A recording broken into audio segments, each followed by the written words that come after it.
ইরানে বিমান হামলার পাল্টা জবাব দিয়েছে তেহরান। শতাধিক ড্রোন নিক্ষেপ করে ইসরায়েলের বিভিন্ন লক্ষ্যবস্তুতে আঘাত হানে ইরান। এর মধ্যে দেশজুড়ে জরুরি অবস্থা ঘোষণা করেছে ইসরায়েল সরকার। শুক্রবার ভোর রাতে ইসরায়েলের হামলার পরপরই পাল্টা প্রতিক্রিয়ায় যায় ইরান। ড্রোন হামলা শুরু হওয়ার সঙ্গে সঙ্গে ইসরায়েলের বিভিন্ন শহরে সতর্কতা সংকেত বাজতে থাকে। বিবিসি জানিয়েছে, ইসরায়েলের প্রতিরক্ষা মন্ত্রী ইসরায়েল কাটজ আনুষ্ঠানিকভাবে জরুরি অবস্থা ঘোষণা করেন। তার ভাষায়, খুব শিগগিরই ইরান পাল্টা হামলা চালাতে পারে। এই আশঙ্কাতেই নেওয়া হয়েছে এই পদক্ষেপ। এদিকে জেরুজালেমে অবস্থানরত বিবিসির এক সংবাদদাতা জানান, রাতের গভীরে সাইরেনের বিকট শব্দে ঘুম ভেঙে যায় বহু মানুষের। একই সঙ্গে মোবাইলে সতর্ক বার্তা পৌঁছে যায় বাসিন্দাদের কাছে।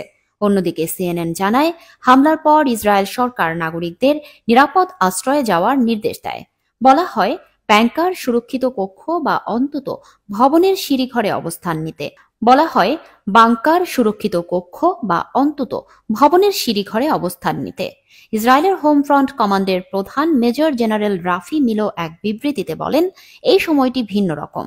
বড় ধরনের হুমকির মধ্যে আছি আমরা, তাই সবার উচিত নিজ নিজ জায়গা থেকে দ্রুত আশ্রয় নেওয়া। এছাড়া ইসরায়েলি সেনাবাহিনীর মুখপাত্র অ্যাফি রিফরিন বলেন, আমাদের সব আকাশ প্রতিরক্ষা ব্যবস্থা সক্রিয় রয়েছে।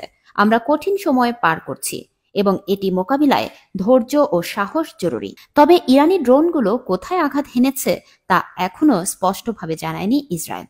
তবে নিরাপত্তা বিশ্লেষকদের মতে পরিস্থিতি আরও উত্তপ্ত হতে পারে এবং সামনের দিনগুলোতে বড় ধরনের সংঘাতের আশঙ্কা থেকেই যাচ্ছে।